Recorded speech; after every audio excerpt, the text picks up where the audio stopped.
नमस्ते दोस्तों, welcome to our channel stock market power to grow, जहां हम बात करते हैं इन्वेस्ट एंड ग्रो की। आज हम करने वाले हैं मैनकाइंड फार्मा के Q4 के रिजल्ट एनालिसिस। मैनकाइंड फार्मा जो कि है फार्मा सेक्टर की दिग्गज कंपनी। तो चलो स्टार्ट करते हैं हम आज का वीडियो। ये हमारे सामने आ गया है मैन फार्मा के Q4 के रिजल्ट। यहाँ पे जो भी नंबर एंड फिगर दिए गए वो इन करोड़ में है। सबसे पहले बात कर लेते हैं हम कंपनी की टोटल इनकम की। तो इस क्वार्टर में कंपनी की टोटल इनकम रही है 2709 करोड़ के आसपास, जो पिछले क्वार्टर में थी 2690 करोड़ के आसपास, और एक साल पहले थे 2338 करोड़ के आसपास। यानी कंपनी की जो टोटल इनकम है उसमें quarter on quarter slightly jump है, और ईयर ऑन ईयर देखा जाए तो अच्छा खासा जंप देखा जा सकता है।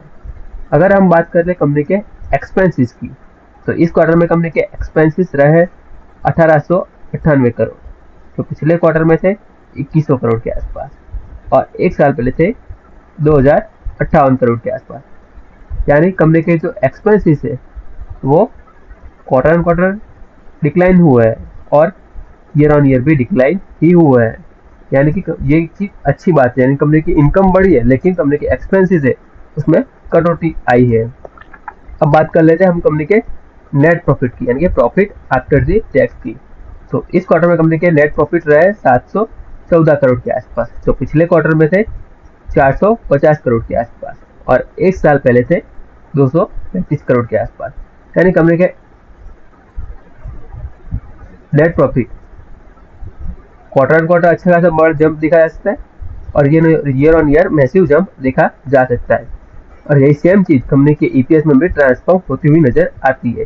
कंपनी का ईपीएस इस क्वार्टर में रहा है 17.29, तो पिछले क्वार्टर में थे 10.87, और एक साल पहले था 5.7। यानी कंपनी का ईपीएस ईयर ऑन ईयर देखे तो ऑलमोस्ट ट्रिपल के आसपास देखा जा सकता है, और क्वार्टर ऑन क्वार्टर देखा तो मैसिव जंप देखा जा सकता है।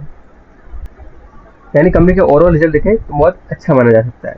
अब बात कर लेते कंपनी के जो रिजल्ट है उसके सामने मार्केट का क्या अनुमान था और एक्चुअल में क्या आया है उसका एनालिसिस कर लेते हैं। सबसे पहले रेवेन्यू की बात करें तो उसका एस्टिमेशन था 3362 के आसपास आएगा, जो एक्चुअल में आया 3443, यानी कि एस्टिमेशन को अच्छी तरह से बीट किया है।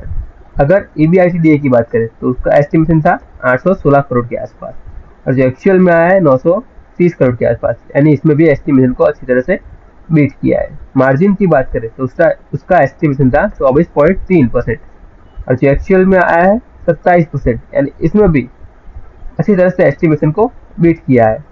नेट प्रॉफिट की बात करें तो उसका एस्टिमेशन था 437 करोड़ के आसपास आएगा, और जो एक्चुअल में आया है 554 करोड़, यानी इसमें भी मैसिवली एस्टिमेशन को बीट किया है।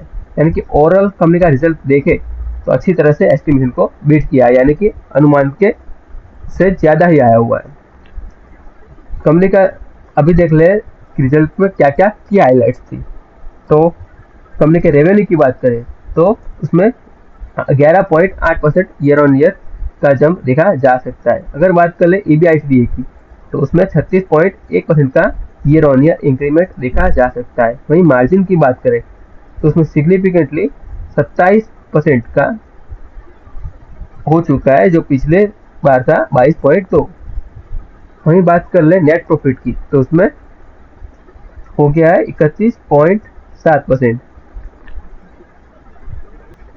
जो कि लास्ट क्वार्टर के मुकाबले बहुत ही अच्छा है।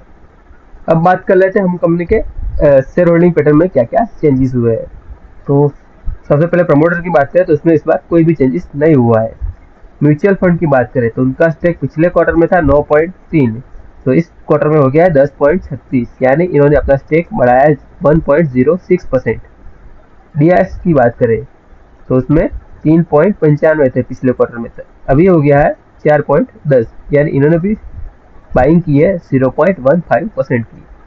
एफआईएस की बात करें तो उनका लास्ट स्टेक था 11.34, और इस क्वार्टर में हो गया है 10.24, यानी इन्होंने स्टेक सेल किया है 1.1% का। अगर रिटेलर की बात करें तो उनका स्टेक पिछले क्वार्टर में था 2.75, सो इस क्वार्टर में हो गया है 2.64, यानी इन्होंने भी सेलिंग की है 0.11% की। अब कल कर लेते हैं हम बात कि लास्ट ट्रेडिंग सेशन कंपनी का कैसा रहा। तो आप देख सकते हो कंपनी का जो रिजल्ट है वो मार्केट क्लोज होने के बाद यानी कि ऑलमोस्ट 7 बजे के आसपास आया था। और पूरे दिन क्लोजिंग की बात करें, तब लास्ट क्लोजिंग हुआ था तब कंपनी का शेयर 0.12% नीचे की तरफ क्लोज किया था। रिजल्ट तो काफ़ी अच्छे आए, अब देखना पड़ेगा मार्केट को क्या रिजल्ट कैसे लगते हैं। तो थैंक यू दोस्तों, ऐसे और भी इन्फॉर्मेटिव वीडियो देखने के लिए हमारे चैनल को सब्सक्राइब करो और वीडियो को लाइक करो। अब मिलते हैं हम नेक्स्ट वीडियो में।